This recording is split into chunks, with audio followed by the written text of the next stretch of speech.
What's up, everybody? This is Cool Dude, and welcome to another cool reviews. Yeah, so nice to finally be back doing another one of these for y'all in this little oopsie poopsie type of period right now. But don't worry, I'm gonna give y'all some entertainment anyway. And for today's cool review, which you probably already know because it's in the title of the video, but I'm gonna say it anyway right now, once again, because that's what every YouTuber does in every one of their videos. We're gonna be reviewing the Disney movie Onward. And of course, since the theater, again, the oopsie poopsie got rid of those things, sadly, because... Anyway, I watched this on the special little streaming service called Disney Plus.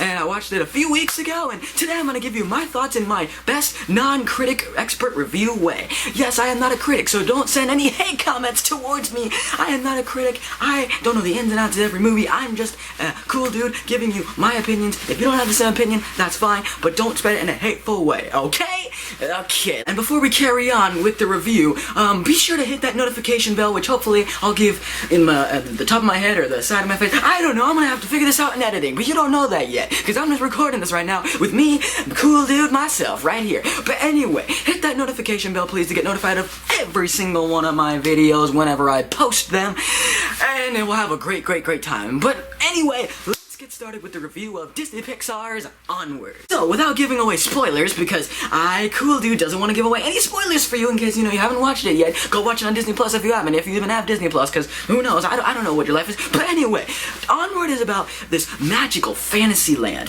where everything used to be, all like the typical fantasy stuff, like wizards and magic and dragons and whatnot, but then, people found a new way, easier way, without, learning all this magic mumbo-jumbo, because it takes time to learn how to get good with a magical stick, if you know what I mean.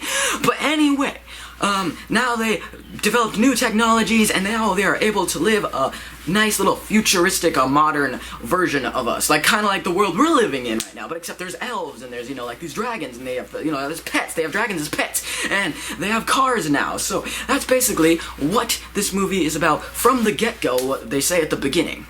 And then we meet our family of elves. There's like the Tom Holland elf. I don't remember his name. It's been a while since I've seen the movie. Give me a break, people. Tom Holland elf. His brother is Chris Pratt elf. And then they have his mom, which is always surprisingly there for him. That's one thing right off the bat I will say for the good things, even though we haven't gotten to the good things section. But roll with me here. I'm cool, dude, and it's been a while since I've done one of these cool reviews, so just don't go be spinning slack. But the mom in this movie, I think, is actually a pretty good character, because she actually cares about the kids, and she's not like this mean, disgusting mom, which I know Disney movies sometimes do a lot, and it's becoming really old, so it's nice to actually have a, good, justified mom in this, and she actually treats the kids like they're real, teenagers, and they're not like just, little boys, like, punching their little cheeks and whatnot. No. This mom actually treats them with respect, and I respect that. Cool dude respects good parenting. Anyway, so the Tom Holland elf wants, like, his lifelong dream is to meet his father, because, he didn't really know his father that well, but Chris Pratt actually knew him a lot more than Tom Holland's elf did. But that all changes when suddenly the mom discovers some new present in, the closet, and this present is a staff. It has kind of a broken little shard of crystal there, and it says that he could summon him for one day, to meet up with him once more.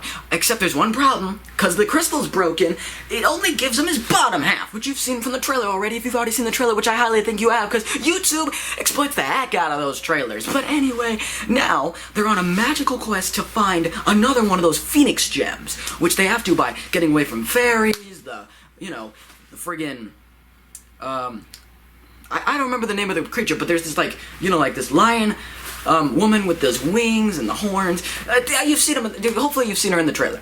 But yeah, they have to get away from all that and go to the ends of the mountains, as they say, to find another Phoenix gem to get the rest of his father back so that they can meet up one final time. First things first, as you know, with me, I like to say the good and the bad separately. So let's start with the good things. Let's start with the good things. First things first, characters are pretty good. Pretty good.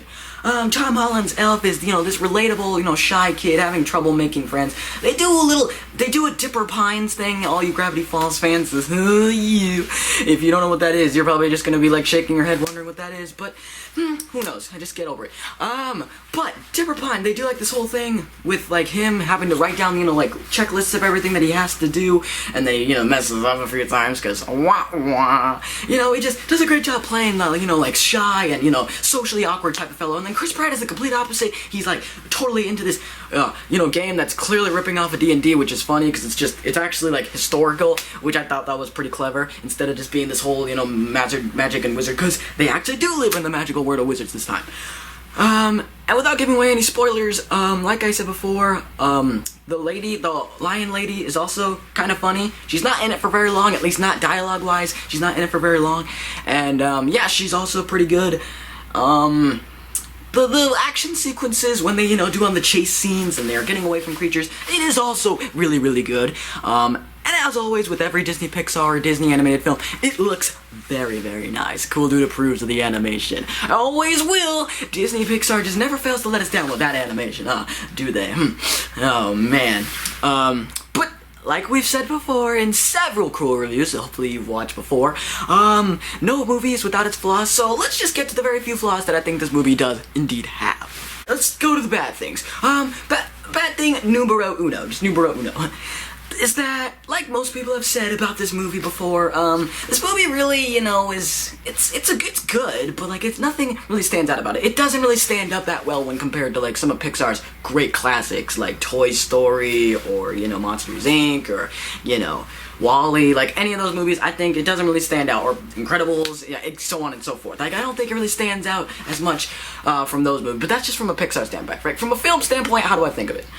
First of all, I like the message. I really do like the message. The message of, again, without spoilers, but it's kind of this whole thing, like, the father isn't the only thing that's important, and, like, everybody counts. Like, everybody in your family counts, which I think is really, really inspiring, and the way they do it in the movie, which, again, no spoilers, I think is also, pretty well handled. Pretty well handled, especially towards the end. But, speaking of the end, I think it was, when it did happen, I don't know, it felt kind of sudden for me. It's like, wait, that's it? That's how it ends?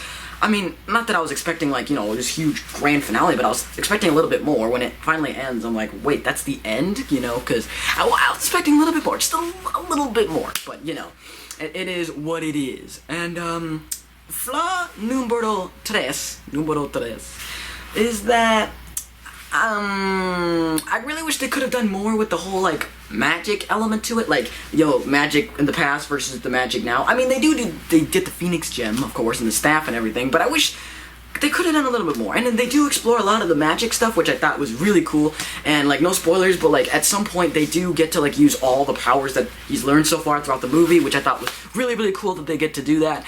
But, like, still, besides that, I really wish they could have done much more into the whole, like, magic from the past thing. Because I think that would have been a really interesting concept, especially in a world of modern fantasy. And I guess the whole lion beast, hopefully I'll put her name and Tom Holland and Chris Pratt in the editing when I'm actually doing this, but who knows, I'm a forgetful little Fabio, so I don't know.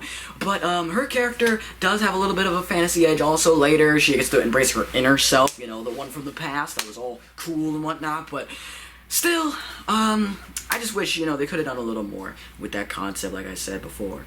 Let's see, anything else? Anything else I want to say? There's pretty much no villain in this. Like, I don't think. There's really no villain. I mean, they kind of throw in this beast at the end, which I'm not giving away spoilers. They kind of give away this beast that has something to do with the Phoenix Gem, but I don't really consider that a villain. That's more like an obstacle. And I will say, for having no villains, I think that's a fresh start. I mean, not that it's the first movie to do that, and I'm not saying at all. There's quite a few movies that have already done that whole no villain story before. Most of the Dr. Seuss movies do that pretty well, actually. But that's mostly because they're just based on Dr. Seuss movies. There's really no villain in Dr. Seuss, but, yeah, I think it's good that they didn't have a real villain, because this movie doesn't really need a villain for its story to, continue, so I appreciate that a lot. And that's besides that, I don't really think there's much else to say. It's just a good film. I don't really think it's a must-see, like, I think they were hoping for it to be, but I like the message. It has charming enough characters. The plot is, you know, decent for what it is. I wish they could have touched a little bit more on their world, but other than that, I think it's a decent film. So now it's time for me to rate this movie out of 5, which hopefully you've seen the other cool reviews to know how we review these cool films. So now, I'm gonna be giving this one an Xbox 360 out of 5.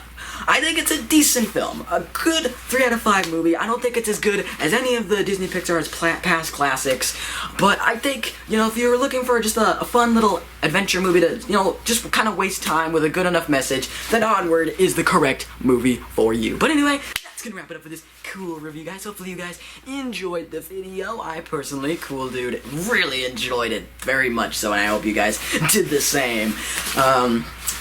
Hopefully you like my new attire. Love these glasses, the hat. I feel good, man. Always represent Santa Fe, because why not? Always in these cool reviews, because it's just my thing. I'm not a critic. Again, do I look like a critic to you? I'm not a critic. So don't send any hate comments. It's my opinions. And if you want to share your opinions on Onward, go ahead and get in the comments below. But until next time, guys, stay cool. And Cool Dude will see you in the next video. Bye-bye, y'all.